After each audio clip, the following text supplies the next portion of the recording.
Nah, hari ini kita membahas tentang hal-hal yang wajib dihindari dalam berkomunikasi. Karena komunikasi kalau buruk secara intensif akan berujung kepada luka pengasuhan. Bismillahirrahmanirrahim.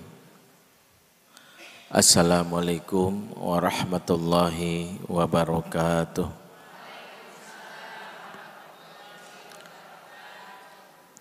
Innal hamdalillah nahmaduhu wa nasta'inuhu wa nastaghfiruh wa na'udzu billahi min syururi anfusina wa sayyiati a'malina man yahdihillahu fala mudhillalahu wa may yudlil fala hadiyalah.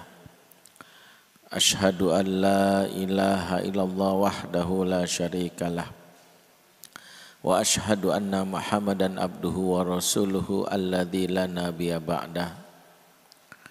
Rabbana atina min ladunka rahmah wa hayyi' lana min amrina rasyada. Rabbis shrah li sadri wa yassiril amri wahlul 'uqdatam min lisani yafqahu qawli wa ba'du. Akhwatal muslimah a'azakunallah jami'an. Para bunda jamaah Masjid Darussalam Kota Wisata yang hadir di masjid maupun yang menyimak kajian ini dari rumah, semoga Allah senantiasa memberkahi kita semua yang hadir dan semoga kita bisa masuk surga bersama-sama semuanya. Amin ya rabbal alamin. Salam cinta spesial saya persembahkan buat anak-anakku yang hadir. Saya tak pernah bosan menyapa mereka. Saya ingin mereka tahu bahwa kehadiran mereka di majelis ini adalah menggembirakan kita semua. Kita menyadari bahwa masjid ini akan terus memiliki manfaat sepanjang waktu hingga hari kiamat kalau kita memikirkan terus regenerasi. Bahwa kita yang tua ini kelak akan mati. Walaupun kematian bukan karena umur tua dan muda, tapi yang tua lebih berpeluang cepat meninggalkan dunia ini. Maka kita harus paham akan ada yang menggantikan kita mengurus masjid ini, mengurus majelis taklim yang dibangun ini, supaya manfaatnya terus ada. Siapa yang akan mengurusnya? Tentu kader-kader atau anak-anak yang hari ini mungkin bersama kita cuman main-main, cuman tidur-tiduran. Bahkan ada yang mungkin berjalan sepanjang kajian memutar di belakang. Tapi percayalah, hari ini mereka mungkin nampak tidak serius. Tapi ketika mereka merasakan pengalaman yang menyenangkan sepanjang di majelis, mereka kelak ketika kita sudah tak mampu lagi mengurusi, memakmurkan masjid ini, merekalah yang kelak mengajak seumur mereka yang sebaya mereka untuk bersama-sama meramaikan masjid ini. Itulah yang kita harapkan terus. Jangan sampai kita hanya menjadi generasi penyumbat. Apa itu generasi penyumbat? Yaitu kebaikan kita tahan cukup di generasi kita saja. Kita lupa untuk mengkader, lupa untuk mengajak yang muda-muda, khususnya anak-anak kita untuk terlibat di dalam kegiatan majelis. Makanya bahagialah kita yang sebuah majelis di mana golongan tuanya hadir, yang mudanya hadir, yang lebih muda lagi hadir. Dan itu menunjukkan akan ada terus regenerasi dalam kebaikan-kebaikan berikutnya. Kita doakan anak-anak kita ini, baik yang hadir di sini maupun yang di rumah atau yang sudah di pesantren atau di lokasi manapun mereka berada. Kita doakan semoga mereka jadi anak yang soleh dan solehah, menjadi pemimpin bagi orang-orang yang bertakwa. Rabbana hab lana min azwajina wa dzurriyyatina qurrata a'yun waj'alna lil muttaqina imama. Rabbana hab lana min ladunka dzurriyyatan thayyibatan wa minas sholihin innaka sami'ud du'a. Amin ya rabbal alamin. Para Buddha yang dimuliakan Allah, hari ini kita melanjutkan kajian serial komunikasi kepada anak yang kita jadikan sebagai bekal dalam mengasuh anak kita, di mana secara teknis yang membuat kita bisa menjadi orang tua yang baik, yaitu lewat cara komunikasi. Karena komunikasi dalam Islam itu sesuatu yang ada hubungannya dengan keimanan seseorang. Jadi bukan cuman bisa ngomong. Kalau orang cuman bisa ngomong, mudah lisan ini mengucapkan. Tapi bagaimana dia memilih kata-kata, memperhatikan lawan bicara, termasuk anak-anak, kita perlu belajar lagi. Bahkan saya pun perlu belajar lagi. Makanya Nabi SAW mengatakan, man kana yu'minu billahi wal yaumil akhir falyakul khairan aw liyasmut. Siapa yang beriman kepada Allah dan hari akhir, berkata-kata yang baik atau diam. Berkata-kata yang baik itu adalah bagian dari skill komunikasi kita. Karena kalau kata yang kita keluarkan itu kata-kata yang buruk, alih-alih akan bisa memperbaiki keadaan malah merusak. Dan itu malah akan membuat kita makin merugi.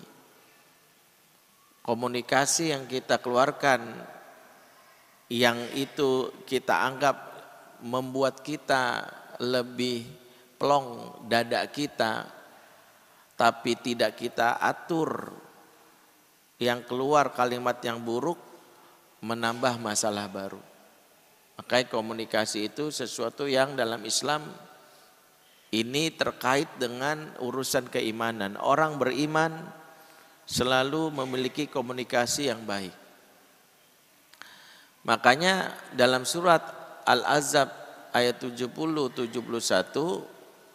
Allah berfirman, sebelum menjelaskan tentang komunikasi yang patut kepada manusia, Allah memulai dengan ketakwaan. Ya ayyuhalladzina amanu taqullaha wa qulu qawlan sadida yuslih lakum a'malakum wa yaghfir lakum dzunubakum. Hai orang-orang beriman, bertakwa kepada Allah dan ucapkanlah kata-kata yang sadid, kata-kata yang benar. Kalau kalian melakukan dua hal ini, kata Allah, ketakwaan dan kata-kata yang baik, yuslih lakum a'malakum, maka Allah akan perbaiki amal-amalan kalian. Jadi kalau kita punya persoalan dengan pasangan, persoalan dengan anak, yang kita kenal hari ini dengan isu utang dan luka pengasuhan, ternyata memperbaikinya lewat komunikasi yang sadid tadi. Wa yaghfir lakum dzunubakum, dan kesalahan kita di masa lalu akibat ngomong yang enggak diatur, enggak dimanage, menyakiti orang, akan Allah ampuni. Jadi kalau dulu pernah berkata-kata yang buruk, maka hari ini mulai berlatih berkata-kata yang baik. Nah, disinilah kenapa materi komunikasi ini menjadi penting, terutama terkait dengan anak-anak kita. Karena gagal kita dalam berkomunikasi kepada anak, itu akan membuat dalam hal ini anak-anak bisa menjauh dari kita. Sebab ketika sudah mulai mengeluarkan kata-kata yang membuat anak tersakiti, orang dalam hal ini secara manusiawi pasti akan menghindar. Salah satu yang membuat manusia menghindar dari manusia yang lain itu adalah komunikasi yang tidak elok. Ya, ibu-ibu paling udah tahu tuh, kenapa sih gampang malas kalau ngomong tuh nyelekit. Males gitu ya. Gua nggak mau deket-deket gitu. Kenapa? Orang itu menghindar. Bahkan cerita dalam ruang konseling tentang rumah tangga, ada suami yang istrinya menurut dia cantik sekali. Dia mengatakan bersyukur, tapi menjalani pernikahan dengan istri ini dia hanya bisa bertahan untuk selalu di rumah itu, dalam pengertian senang di rumah itu 6 bulan pertama. 6 bulan sisanya dia lebih betah di luar. Istrinya cantik, tapi kata-kata yang keluar itu tidak membuat suaminya nyaman. Ya, karena kan salah satu kebutuhan dasar seorang suami adalah merasakan ketenangan dari mana? Dari istrinya. Karena proses pernikahan itu berdampak kepada masing-masing, diantaranya buat bagi suami adalah litaskunu ilaiha, agar kamu merasa tenang. Jadi sesuatu yang memberikan ketenangan, bukan kesenangan, tenang, yang penting tenang. Makanya seorang suami yang di luar rumah mengalami kondisi segelisah apapun, serumit apapun, dia butuh istri yang komunikasinya menenangkan. Komunikasinya menenangkan. Komunikasi menenangkan itu apa? Yang dia mampu meredam gejolak pada saat seseorang berada di rumah. Dan itulah diantara fungsi seorang wanita, khususnya sebagai istri sekaligus sebagai ibu, memberikan ketenangan.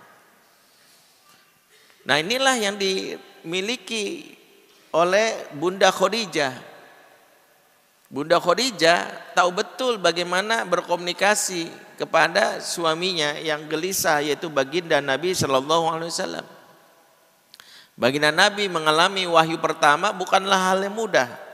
Merasakan kondisi ya goncangan emosi, merasa apakah benar saya yang ditunjuk jadi Rasul. Ini bukan amanah yang mudah. Bahkan Allah menyebutnya sebagai kaulan tsaqila. Ya, wahyu yang diturunkan kepada Nabi ini disebut qaulan tsaqila. Apa maknanya? Perkataan yang berat. Berat di sini maksudnya memang memberikan dampak tidak mudah. Nabi seolah-olah merasakan beban yang berat, sehingga hari-harinya Nabi itu setelah itu bukanlah hari-hari yang penuh dengan hal-hal yang mungkin dianggap normal bagi sebagian orang, tapi Nabi akan mengalami banyak turbulence, dikucilkan, caci maki, dihina, bahkan hendak dibunuh. Tapi yang memberikan pengaruh, Nabi punya seorang istri yang bagus komunikasinya. Istri yang bagus komunikasinya itu adalah diantara Bunda Khadijah. Bunda Khadijah itu mampu memberikan ketenangan, bukan cuma kesenangan tapi ketenangan. Nabi pulang, Bunda Khadijah tahu kalau orang dalam keadaan gelisah, maka yang dibutuhkan adalah sesuatu yang menenangkan. Misalnya fisiknya dalam keadaan tidak nyaman, maka diantara komunikasi yang menenangkan itu adalah memberikan sentuhan. Sentuhan fisik itu memberikan ketenangan, apalagi dekapan, apalagi pelukan. Ya, semakin erat pelukannya semakin tenang. Makanya bayi itu kalau dalam keadaan dia nangis, dia itu harus banyak bukan dipeluk tapi didekap. Bedakan peluk sama dekapan. Peluk mungkin cukup tangan merangkul bagian tubuhnya, tapi kedekapan melingkar penuh 360 derajat, merasakan dia seolah-olah seperti dalam rahim yang memberikan ketenangan, atau seperti bedongan yang membuat dia tidak gelisah. Dan Al-Quran mengisyaratkan tentang bagaimana sentuhan dan pelukan ini dalam surat Az-Zumar ayat 23, "Tsumma talinu juluduhum wa qulubuhum ila dzikrillah." Kemudian tenanglah kulit dan perasaan mereka dalam rangka mengingat Allah.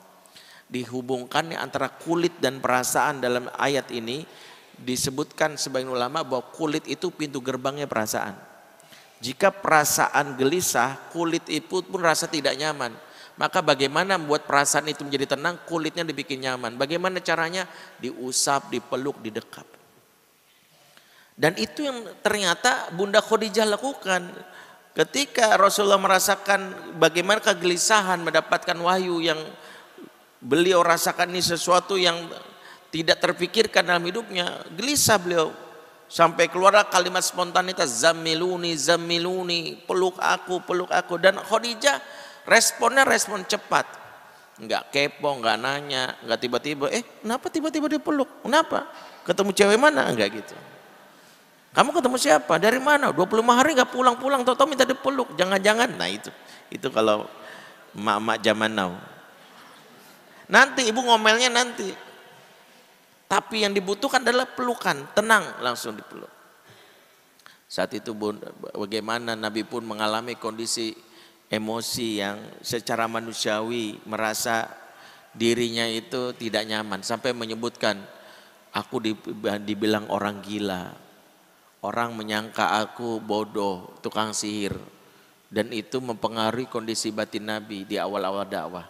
Tapi lihat bagaimana Bunda Khadijah.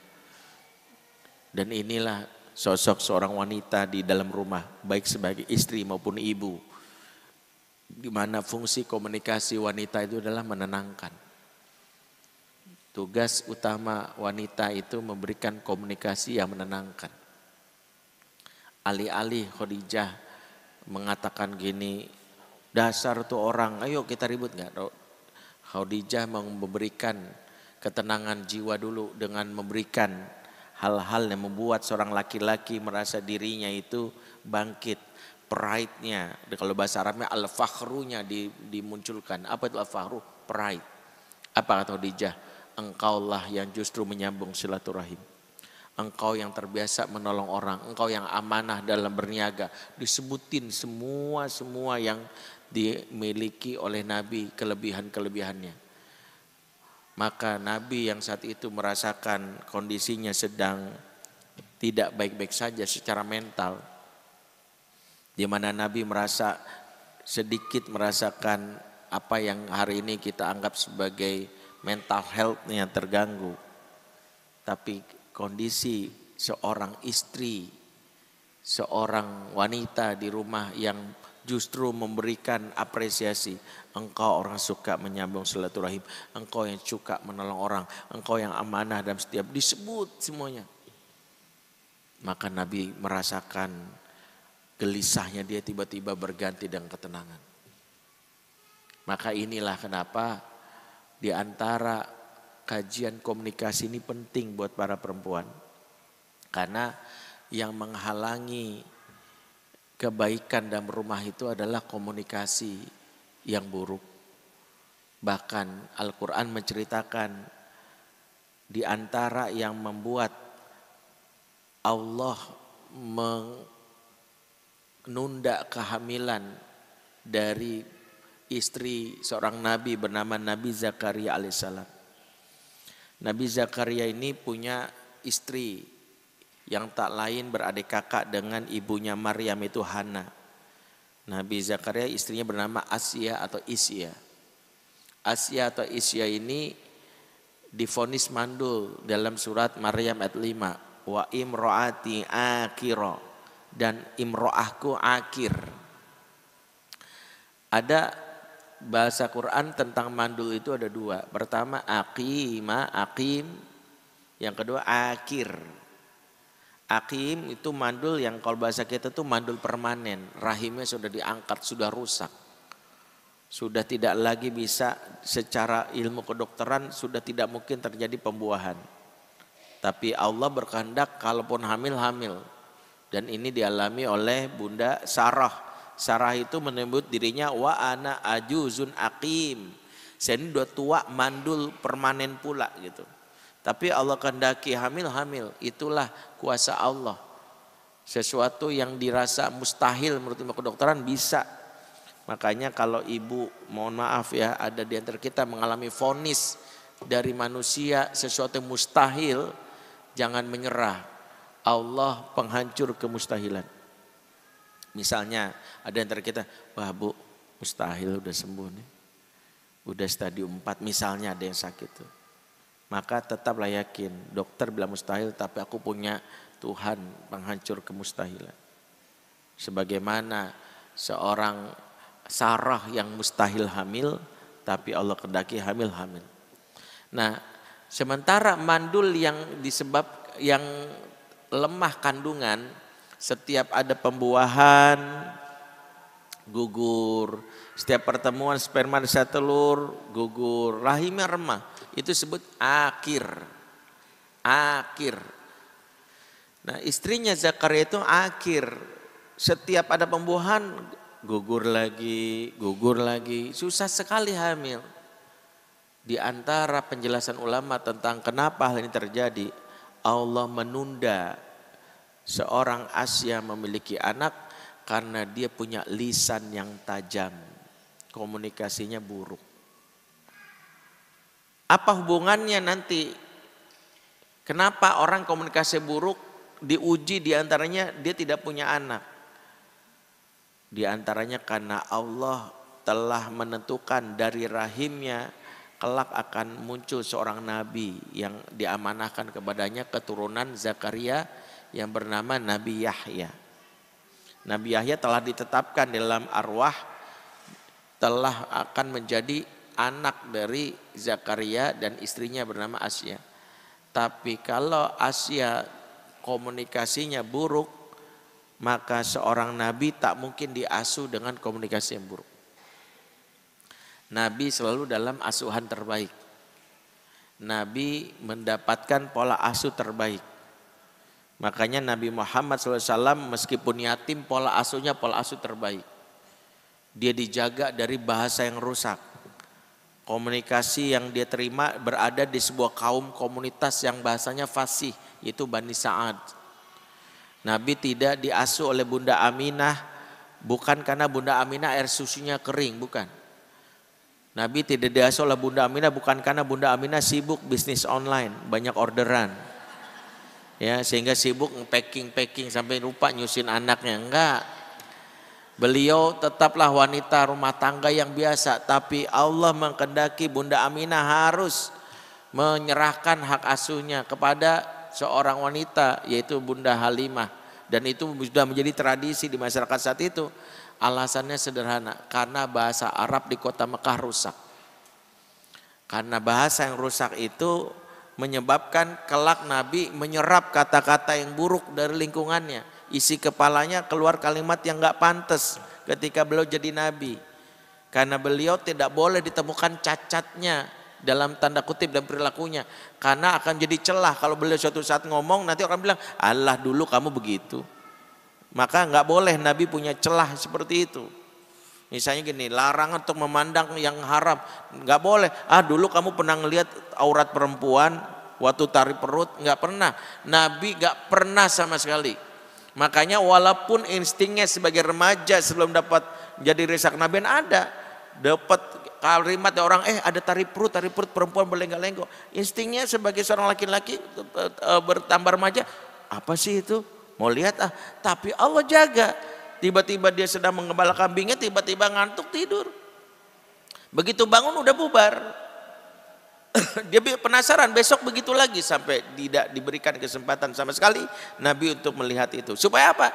Supaya tidak ada celah pada saat Nabi menyampaikan wahyu, nanti orang ngukit-ngukit masa lalunya. Allah, dulu kamu juga pernah. Enggak. Nabi dijaga. Nah begitu juga Nabi dijaga dari bahasa yang rusak. Artinya apa? Nabi mendapatkan pola asuh terbaik. Pola asuh terbaik. Begitulah juga yang dialami oleh Nabi Yahya. Kalau ibunya lisannya kasar, lisannya buruk, maka menghalangi dalam hal ini tumbuh kembang anak yang kelak lahir. Karena anak yang lahir ini anak yang istimewa. Mohon maaf kalau anaknya tidak istimewa, mungkin Allah akan tetap berikan. Makanya mungkin kalau dari kejadian ini ada yang komplain, berarti yang menghalangi perempuan itu untuk punya anak kata-katanya Ustaz. Karena dia kata kasar, diantaranya iya. Tapi kalau ada yang bilang, tapi enggak juga Ustaz, tetangga saya ngomongnya kasar, anaknya 5. Kan ada yang begitu, komplain. Maka jawabannya adalah, maka anaknya pun tumbuh bukan menjadi anak yang istimewa. Anak yang lahir dari orang tua yang kata-katanya tadi menyakiti, tumbuh menjadi anak yang tidak istimewa. Maka inilah menjadikan bagaimana Allah tunda Nabi Zakaria punya anak. Dan Nabi Zakaria bersabar, dia terus bantu istrinya. Peran suami diantaranya adalah memperbaiki istrinya. Ya, kalau istrinya punya isu luka pengasuhan, dia bantu supaya istrinya berdamai dengan apa yang dia alami di masa kecilnya. Maka di dalam surah Al-Anbiya 90, usahanya Nabi Zakaria tentu atas izin Allah ini tidak sia-sia. Maka Allah izinkan istri Nabi Zakaria ini hamil. Waslahna lahu zaujahu, maka kami perbaiki istrinya. Maksud perbaiki ini ada dua. Satu, perbaiki lisannya, komunikasinya menjadi baik. Yang kedua, perbaiki rahimnya. Rahimnya pun akhirnya bisa dalam hal ini menjadi tempat persemaian benih antara sperma dan telur, sehingga lahirlah Nabi Yahya. Artinya apa? Komunikasi itu menjadi salah satu hal yang mempengaruhi bagaimana peran kita di dalam kehidupan. Sehingga orang itu menjadi orang terhormat juga karena komunikasinya. Dan orang itu menjadi orang yang hina juga karena komunikasinya. Orang itu bisa dimuliakan karena komunikasinya, orang itu bisa direndahkan, bahkan dijatuhkan karena komunikasinya. Makanya jangan meremehkan komunikasi. Dalam hal ini komunikasi adalah salah satu isu penting di dalam Al-Quran. Dan Al-Quran banyak menceritakan tentang masalah komunikasi. Nah, komunikasi pengasuhan anak ini diantara yang mau kita pelajari dari episode sebelumnya, kita bahas tentang dasar komunikasi adalah ketakwaan, alias pengaruh yang terkait dengan anak kita sangat dipengaruhi dari hubungan kita dengan Allah. Yang kedua, komunikasi berkaitan teknis terkait dengan makna qaulan sadida, terkait dengan ketepatan, bagaimana kita melihat dalam hal ini objek komunikasi kita, misalnya anak kita, apakah dia laki atau perempuan, tentu berbeda. Apakah dia misalnya umur anak-anak dengan umur remaja, tentu berbeda. Apakah karakter dia mellow atau dia yang sanguin, tentu berbeda. Ya, artinya setiap karakter juga berbeda. Itu sudah kita bahas di pertemuan. Nah, hari ini kita mau bahas tentang hal-hal yang wajib dihindari dalam berkomunikasi kepada anak khususnya. Karena kalau kita tidak mengontrol tentang hal ini, semua yang sudah kita lakukan tuh bisa tidak berarti bagi anak. Karena komunikasi kalau buruk secara intensif akan berujung kepada luka pengasuhan. Dan luka itu akan membuat orang itu selalu menolak mendapatkan apa yang sejatinya dia inginkan. Value yang kita berikan itu ditolak. Di antara yang Allah sebutkan dalam Al-Quran itu, komunikasi yang harus kita hindari adalah komunikasi yang kasar. Di antara cirinya itu pertama adalah komunikasi yang desibel suaranya meninggi. Desibel suara ini jangan diremehkan, karena ketika kita berkomunikasi tidak bisa mengontrol desibel suara, melengking dari apa yang sejatinya batasan telinga manusia mendengarnya, maka itu akan membuat rusak suasana hati, bahkan mengganggu. Dan dampak paling parah adalah membuat orang tidak nyaman. Inilah yang membuat kenapa banyak turun ayat-ayat yang mengingatkan masalah hal ini. Di antaranya adalah Allah sampai menegur kebiasaan sahabat yang berkomunikasi sama Nabi itu dengan pola komunikasi yang mungkin dianggap wajar di masa tersebut, karena mereka biasa tinggal di gurun, jarak rumah jauh, sehingga ngomong itu sedikit teriak. Mau kemana? Itu diantaranya. Ini saya nyontohinnya gak enak sebenarnya. Teriak-teriak itu bagi mereka lazim karena di gurun dan mereka dalam ini jauh gitu. Ternyata hal ini mereka praktekkan tanpa sadar kepada Nabi. Mereka ngomong sama Nabi itu, maaf ya, teriak maksudnya itu bukan membentak, tapi desibel suaranya meninggi karena mungkin terbiasa. Maka turunlah surat Al-Hujurat ayat 2, ya ayyuhalladzina amanu la tarfa'u aswatakum fawqa sautin nabi. Hai orang-orang beriman, jangan kau tinggikan suaramu di hadapan Nabi. Ya. Jadi jangan meninggikan suaramu di hadapan Nabi. Ayat ini menjadi salah satu penguat betapa kalau kita mencintai dan hormat sama seorang, desibel suara itu penting untuk diatur. Kita ngakunya hormat sama kakak kita atau sama guru kita, tapi ngomongnya melengking, itu membuat orang terluka, tergores. Dan ini bukan sekedar hubungan kepada yang lebih tua. Karena secara umum Islam itu mengajarkan menghindari desibel suara yang terlalu tinggi ketika berbincang dengan orang. Dan inilah yang disebutkan dalam surat Luqman. Ya. Dalam surat Luqman, waqdud min sautik, ya. Rendahkan suaramu. Inna anqarul aswati la sautul hamir. Sesungguhnya seburuk-buruk suara ada suara keledai. Para mufassir ketika mengatakan kenapa seburuk suara ada suara keledai. Keledai itu punya kebiasaan di malam hari kalau melengking itu mengganggu orang sampai orang gak bisa tidur. Ya mungkin karena kita gak pernah melihat keledai secara langsung. Karena kita cuma melihat keledai di taman safari. Itu pun lagi adem ayem aja. Kayaknya gak pernah teriak Ustaz. Adem ayem. Tapi kalau sekali dia ngomong atau dia bicara itu menyakiti. Itu menurut penjelasan para mufassir. Di antara ciri suara keledai itu adalah bicara dengan desibel suara yang melengking. Maka suara yang melengking itu salah satu komunikasi yang merusak.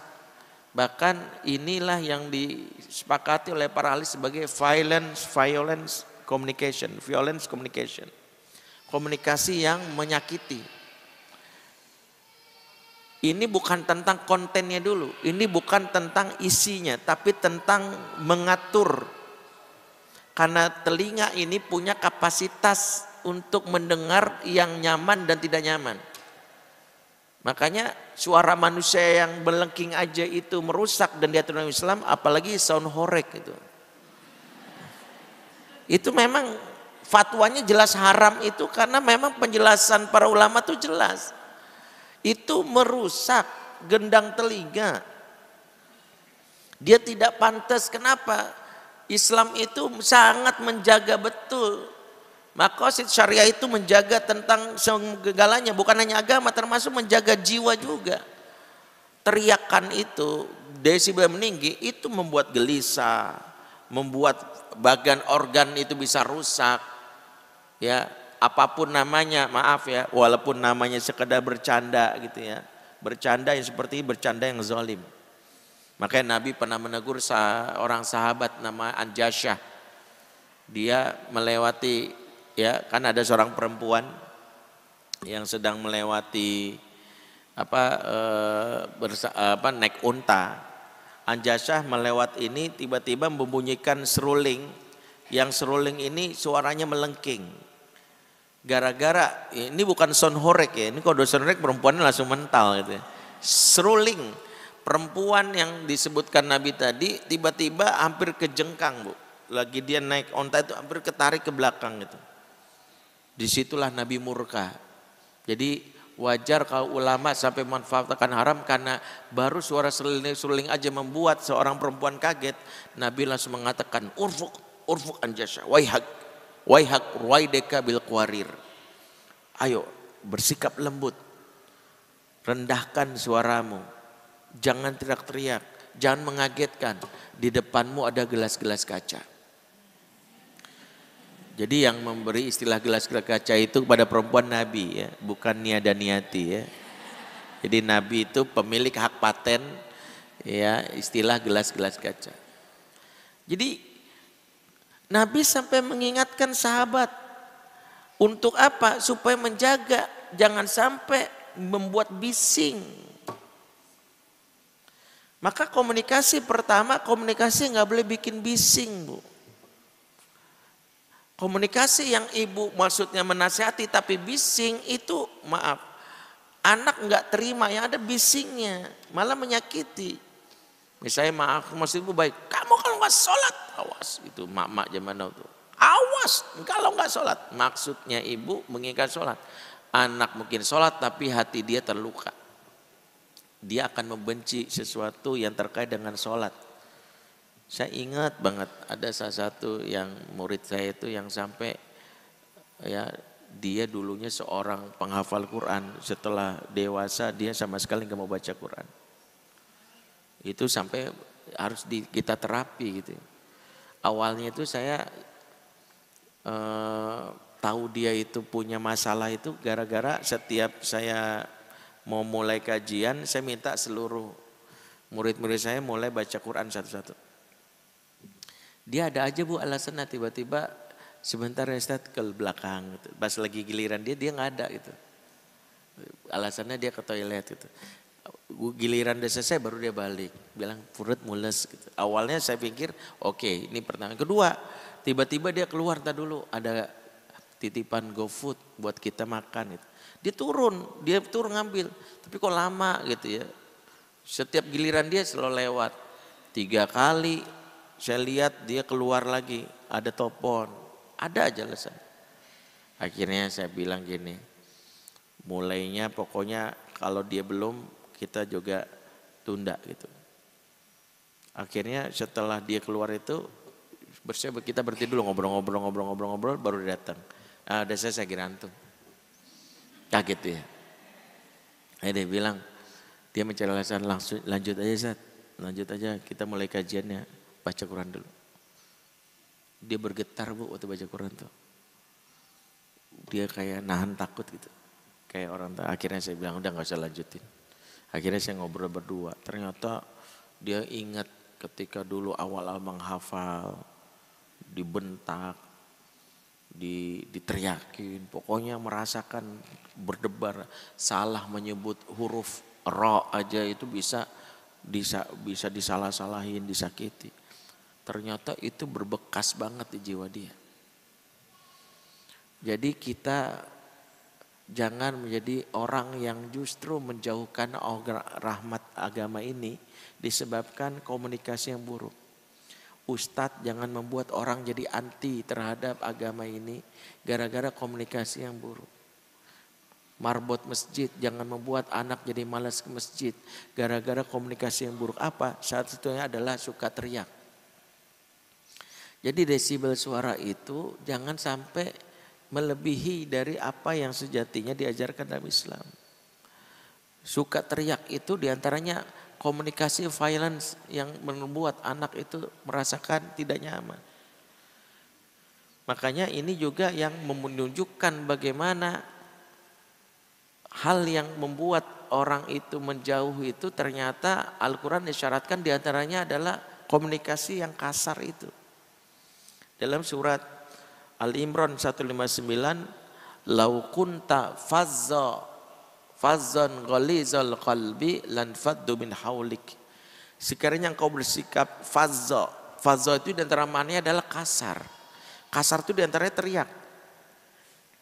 Maaf ya, diam gitu misalnya, teriak dia sebenarnya. Itu kalau kita rutinkan, Allah katakan lan faddu min haulik, niscaya mereka kabur dari kamu. Kabur di sini maknanya dua, kabur secara fisik nggak mau deket. Tadi nggak mau menghindar, nggak mau sama mama, ntar diteriakin lu capek gitu, merasa nggak nyaman. Diajak naik kendaraan berdua ogah. Kenapa sih? Karena punya rasa tidak nyaman. Maka kenapa seseorang yang bisa menjaga desibel suaranya bahkan dalam keadaan marah pun, dalam keadaan kecewa pun, dia adalah manusia yang istimewa.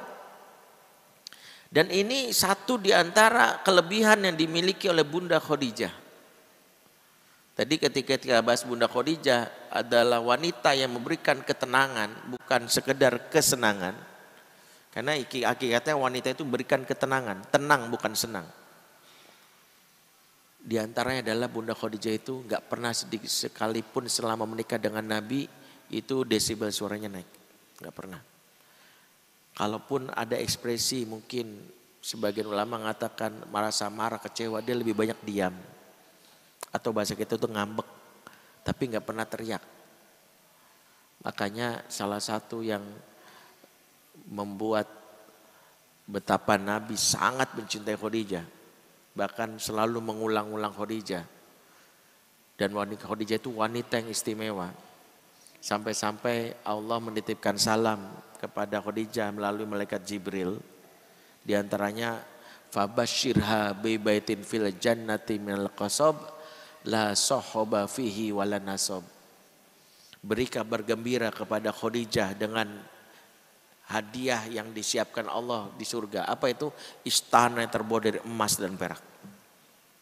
Istana yang megah khusus buat Khadijah terbuat dari emas dan perak. Dan di dalamnya Khadijah itu dia mendapatkan satu buah dari apa yang dilakukan di dunia. Tidak pernah merasa capek. Yang kedua tidak pernah merasakan bising. Tenang banget. Ibnu Hajar dalam kitab Fathul Bari mengatakan surga balasannya adalah apa-apa yang selama di dunia seseorang itu tidak pernah lakukan. Di antaranya adalah karena Khadijah tidak pernah bikin bising, maka Allah balas di surga dengan rumah yang di dalamnya nggak pernah ada kebisingan. Itu penjelasan para ulama.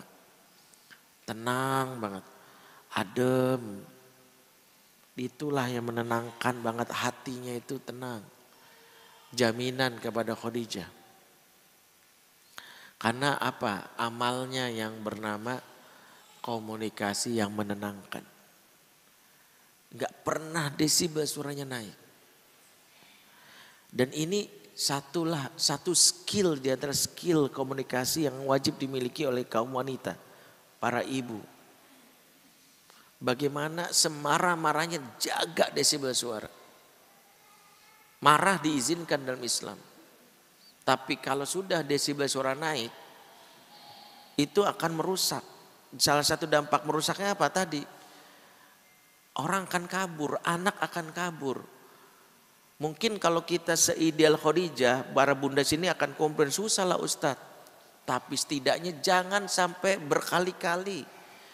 Desibel suara itu tinggi terus. Kayak motor tuh ngegas mulu. Ya, apapun selalu ngegas mulu. Itu yang membuat orang tidak merasa nyaman. Anak nggak nyaman. Apa yang membuat anak nggak mau pulang? Bukan karena rumah kita yang kecil, bukan karena sekedar rumah kita yang sumpek, bukan karena rumah kita yang bisa jadi mungkin nggak ada fasilitas AC. Bukan, ternyata bu, karena komunikasi ibu sebagai ratu rumah tangga itu yang mungkin buat anak mau milih pulang atau nggak pulang. Kalau setiap di rumah dia selalu dengar teriakan-teriakan ibunya, maka dia pasti akan berpikir mendingan di luar rumah. Tapi kalau di rumah dia mendapatkan komunikasi yang menenangkan.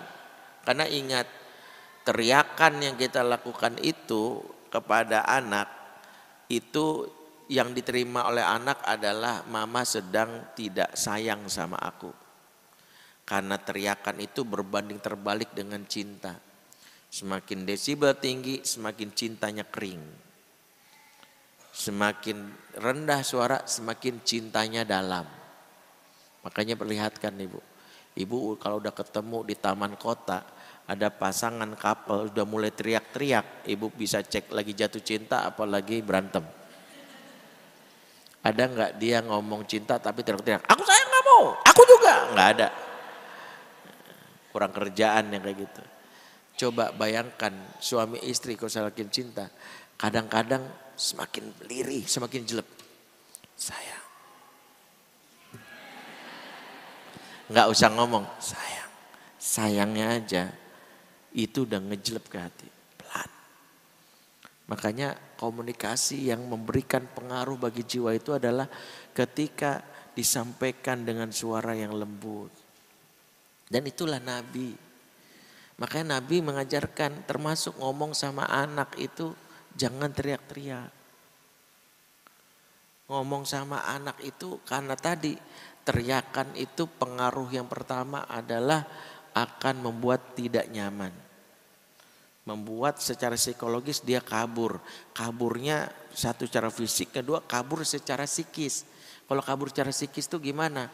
Dia akan menjadi pribadi yang oposisi bagi orang tuanya. Kalau istilah psikologinya reaktansi. Apa tuh reaktansi? Yang dilarang gua kerjain. Yang disuruh enggak gua kerjain.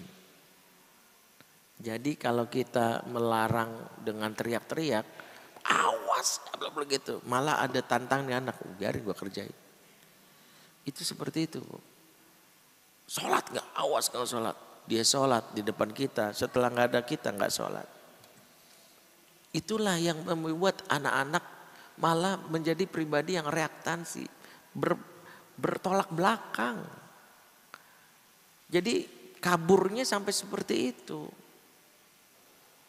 Nah inilah yang membuat mungkin mengapa anak kita itu setelah beranjak remaja, kalau dikasih tahu itu ngelawan. Karena bukan sekedar karena masalah kita yang mungkin argumennya dianggap lemah, tapi komunikasi kita yang menyakiti, violence. Violence communication itu diantaranya tadi desibel suaranya meninggi. Dan itu pengaruh secara fisiologisnya juga, maaf ya, itu sangat menyakiti. Di antaranya apa? Satu, ini menurut para pakar ahli otak. Teriakan yang kita lakukan khususnya kepada anak di bawah 5 tahun, satu teriakan menghancurkan 10.000 sel otaknya.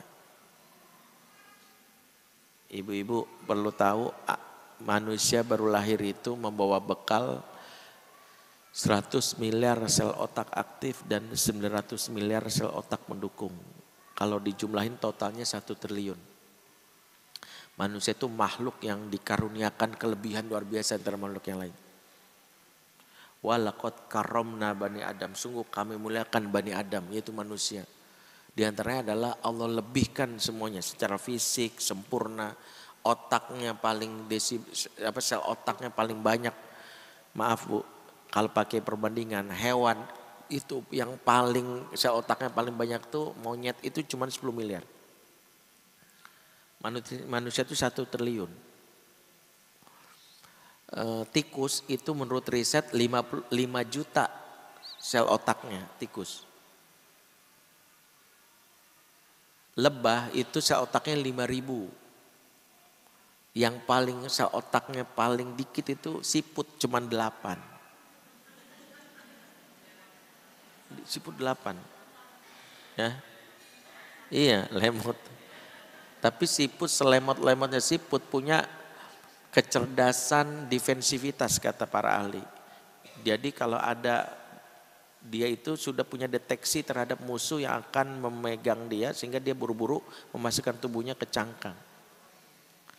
Selemot-lemotnya seekor siput, dia makhluk yang baru lahir udah punya rumah.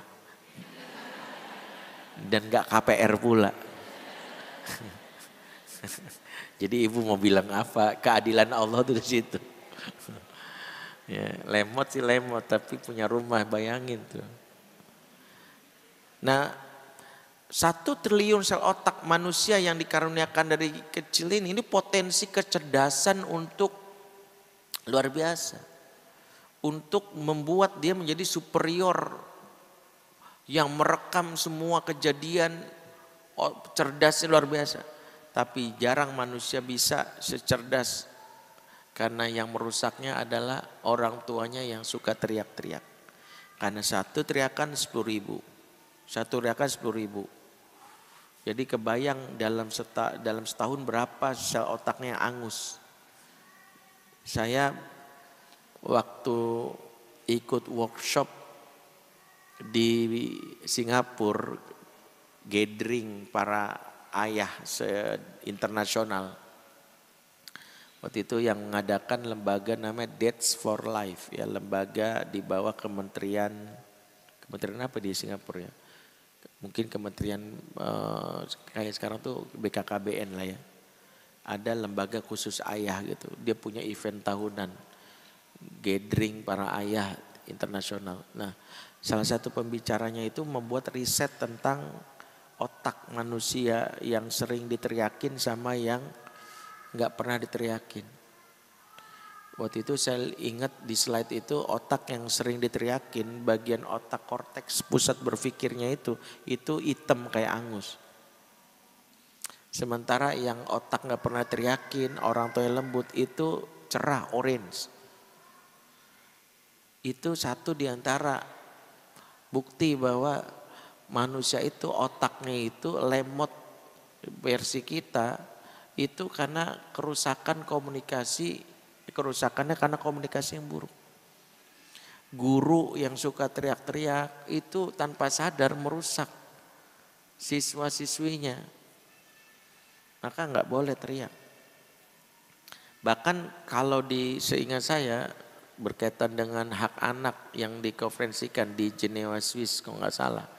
Di antara hak anak itu adalah mendapatkan komunikasi yang desibel suaranya nggak melebihi berapa hertz gitu, saya lupa.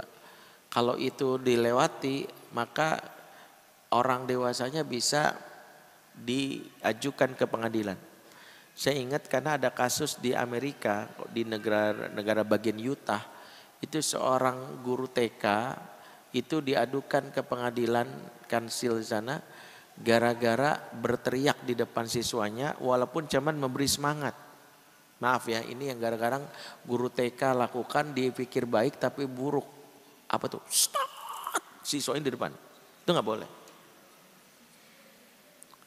Kan dia nggak teriak, nggak marah kan Bu? Tapi bilang itu nggak boleh. Itu saya contoh ini lagi masih baik tuh Bu. Ibu tahulah maksudnya. Maksudnya teriak di depannya anak nggak boleh. Terlalu dekat jaraknya merusak. Itu sampai digugat di pengadilan, di guru TK tuh. Makanya kalaupun mau teriak boleh, tapi jaraknya tuh jauh. Misalnya ibu mau teriak udah nggak tahan, suruh anak mojok dulu 100 meter tuh sono. Mama mau teriak-teriak. Tapi kalau deket itu merusak. Nah ini diantara yang membuat kerusakan otak. Jadi anak-anak itu cerdas dari lahir.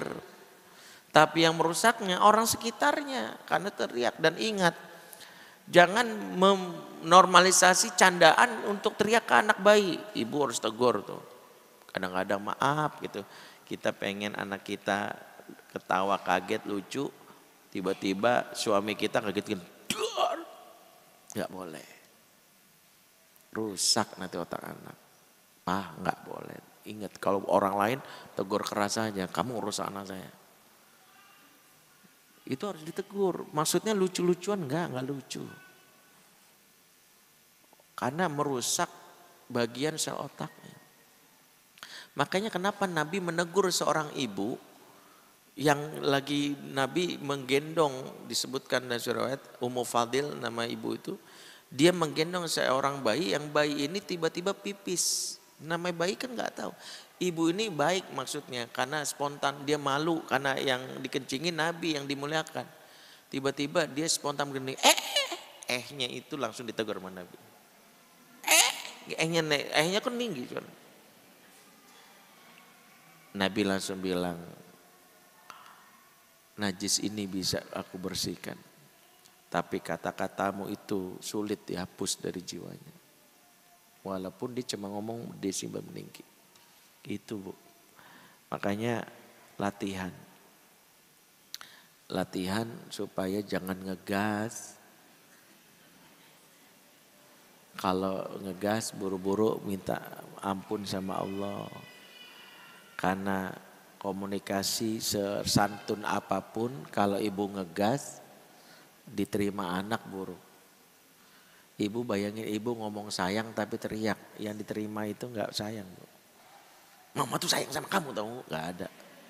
Bagi anak, kadang-kadang ibu tuh ngomong sayang tapi setia.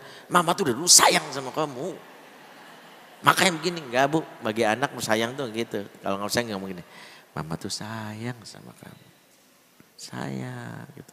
Itu ini, nah nanti mungkin memang urusan desibel suara ini memang latihannya itu terkait juga dengan kondisi jiwa, termasuk kita yang mungkin terbiasa karena diasuh pola masa kecil. Nah ini nanti pembahasannya tentang kita berdamai dengan luka pengasuhan kita.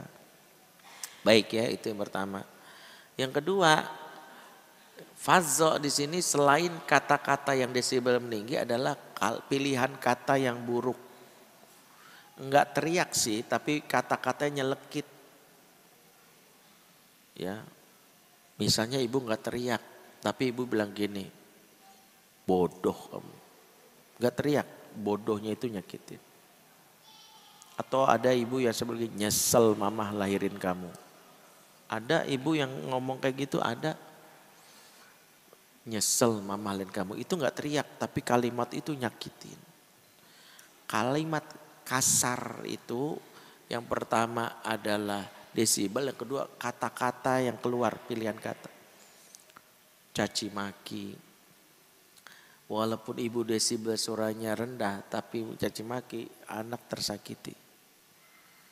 Ya, nyebut panggilan buruk, kata-kata buruk, label-label yang buruk.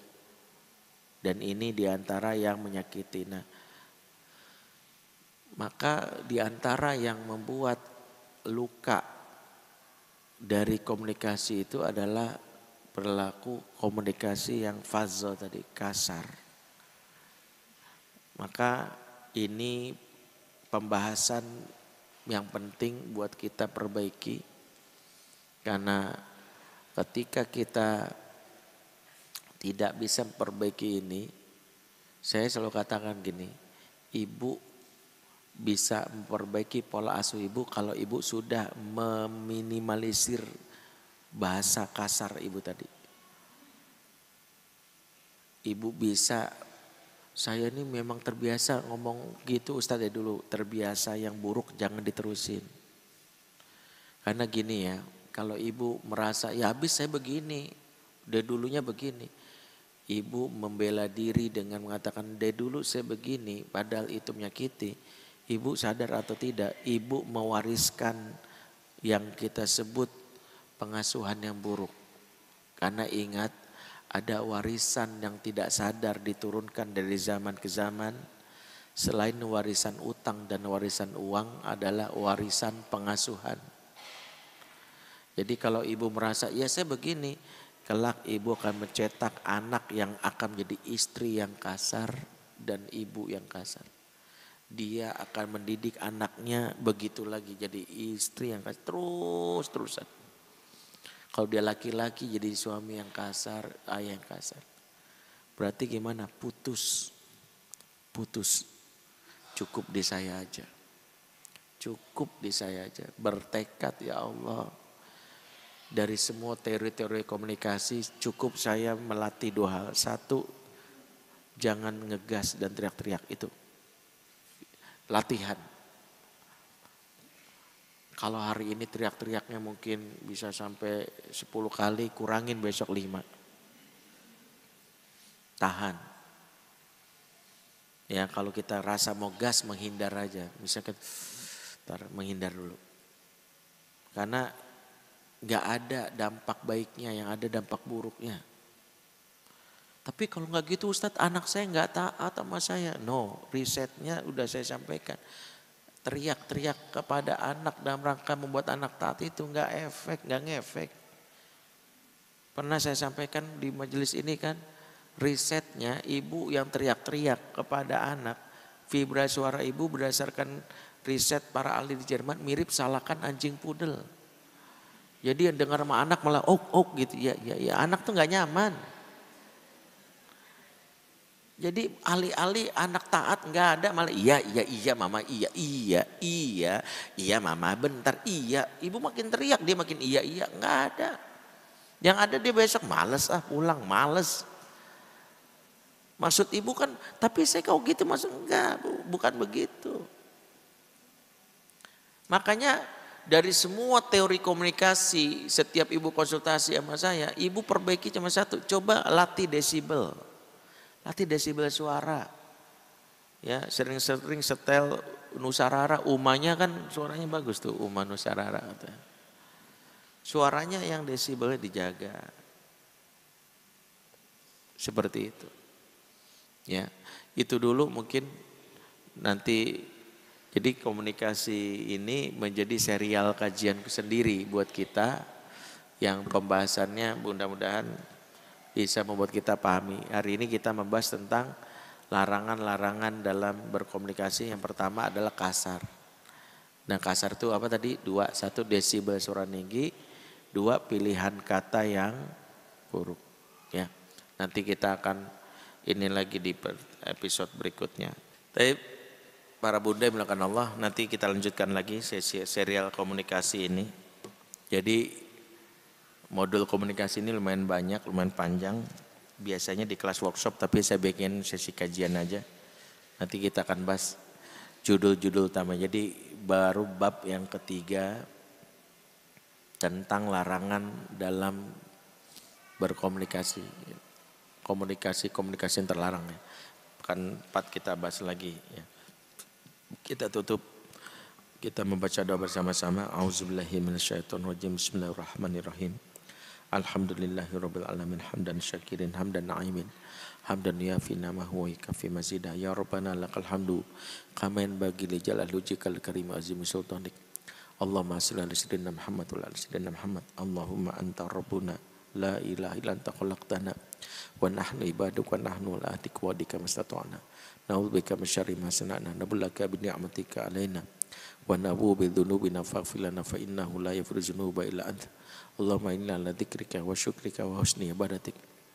Allahumma ya muqallibal qulub tsabbit qulubana ala dinik. Allahumma ya musrifal qulub sarif qulubana ala taatik. Rabbi ij'al hadzal balada amina wajibni wa bani anna bil asnab.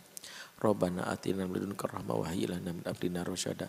Rabbana hab lana min azwajina wa dzurriyyatina qurrata a'yun waj'alna lil muttaqina imama. Rabbana fil lana wa li walidina warhamhum kama rabbana shighara. Rabbana atina fid dunya hasanah wa fil akhirati hasanah wa qina azabannar. Subhana rabbika rabbil izzati amma yasifun wa salamun alal mursalin walhamdulillahi rabbil alamin. Afa minkum subhanakallahumma bihamdik asyhadu an la ilaha illa anta astaghfiruka wa atubu ilaik. Wassalamualaikum warahmatullahi wabarakatuh.